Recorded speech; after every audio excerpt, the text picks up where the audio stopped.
नोएडा के twin tower को गिराने की उल्टी गिनती हुई शुरू। सिर्फ 12 सेकंड में मलबा बन जाएगा 800 करोड़ रुपए का ये टावर। नोएडा पुलिस, ट्रैफिक विभाग, फायर विभाग, एनडीआरएफ, सीबीआरआई और नोएडा प्राधिकरण की पूरी टीम रहेगी मौजूद।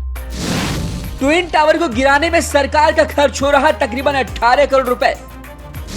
प्रशासन का सख्त आदेश, टावर गिरते हुए देखने, वीडियो बनाने और बालकनी में आने पर रहेगी रोक। 9640 छेद कर लगाया गया 3700 किलो से ज्यादा बारूद। नोएडा एक्सप्रेसवे रहेगा बंद तो सभी रूट हुए डाइवर्ट। देश में पहली बार सिर्फ कुछ सेकंड में जमींदोज हो जाएगा 32 मंजिला Supertech twin tower. Twin tower के आसपास अगर आप भी रहते हैं तो ये खबर आपके लिए जानना जरूरी है। जी, 28 अगस्त दोपहर करीब 2:30 बजे देश में पहली बार सिर्फ कुछ सेकंड में ही 32 मंजिला टावर ध्वस्त हो जाएगा।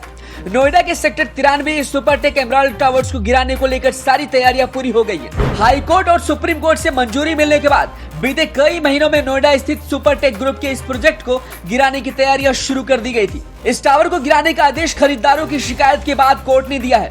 अब आपको इसके गिराए जाने की प्रक्रिया और तैयारियों के बारे में हम आपको बताएं। उससे पहले ये जानिए कि आखिर 800 करोड़ से ज्यादा की संपत्ति का ये टावर क्यों कुछ सेकंडों में धराशायी हो जाएगा। इस टावर का विवाद करीब 1.5 दशक पुराना है। आपको बता दें कि नोएडा के सेक्टर 93A में सुपरटेक एमराल्ड कोर्ट के लिए सबसे पहले 23 नवंबर 2004 को जमीन आवंटित हुआ था। इस प्रोजेक्ट के लिए नोएडा अथॉरिटी ने सुपरटेक को 84,273 वर्ग मीटर जमीन आवंटित की थी।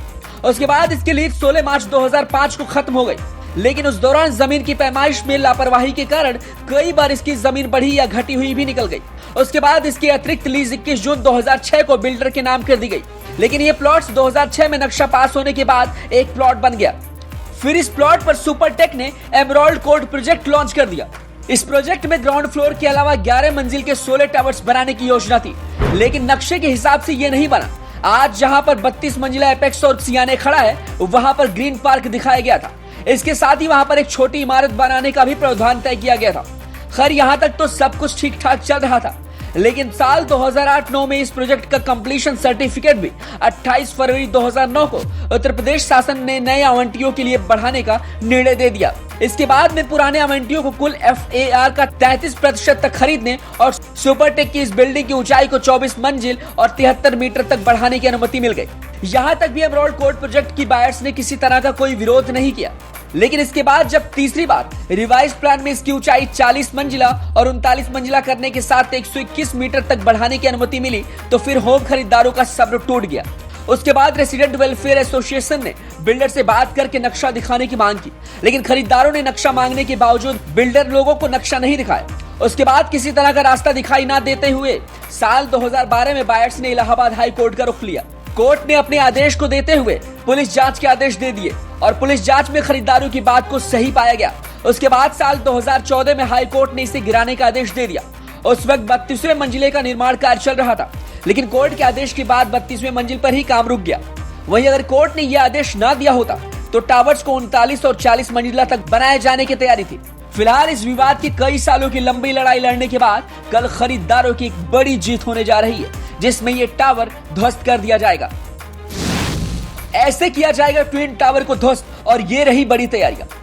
32 मंजिला इमारत को ब्लास्ट कर जमींदोज करने वाली एडिफिस और साउथ अफ्रीका की जेट कंपनी ने इस टावर में कुल 9640 होल किए हैं, जिसमें तकरीबन 3700 किलो बारूद को लगाया गया है। एक होल में उतना ही बारूद भरा गया है जितना कि वो एक कॉलम को सही से तोड़ सके। ये टावर सिर्फ 12 सेकंड में ही मलबे में तब्दील हो जाएगा। इस टावर को गिराने में तकरीबन 18 करोड़ से ज्यादा के खर्च आ रहे हैं। वहीं नोएडा एक्सप्रेसवे को बंद कर दिया गया है और आसपास के सभी रूट को डाइवर्ट कर दिया गया है। इसके अलावा इमरजेंसी सेवा के लिए भी नोएडा पुलिस, ट्रैफिक विभाग, फायर विभाग, एनडीआरएफ, सीबीआरआई और नोएडा प्राधिकरण की टीमें भी मौजूद रहेंगी। ब्लास्ट वाले दिन आसपास की सोसाइटी में रहने वालों को सुबह 6:30 बजे तक सोसाइटी खाली करने का निर्देश दिया गया है। इसके ठीक आधे घंटे बाद यानी 7 बजे बिजली पानी सब कुछ बंद कर दिया जाएगा। ध्वस्तीकरण से पहले टावर के चारों ओर करीब 500 मीटर के दायरे में रहने वाले लोगों को इलाके से बाहर भी भेज दिया जाएगा। वहीं प्रशासन की तरफ से कहा गया है कि घर से निकलते वक्त गैस को जरूर बंद करें और बिजली के मुख्य स्विच को भी बंद कर दें। वहीं इस ट्विन टावर को तोड़ने के दौरान टावरों के सुरक्षा कर्मी सभी जगह मौजूद होंगे। तो इस ट्विन टावर को तोड़े जाने पर आपका क्या कहना है? और बैट्स की हुई इस जीत को लेकर आप क्या कहना चाहते हैं, हमें कमेंट बॉक्स में जरूर बताएं। वीडियो को ज्यादा से ज्यादा लाइक और शेयर करें।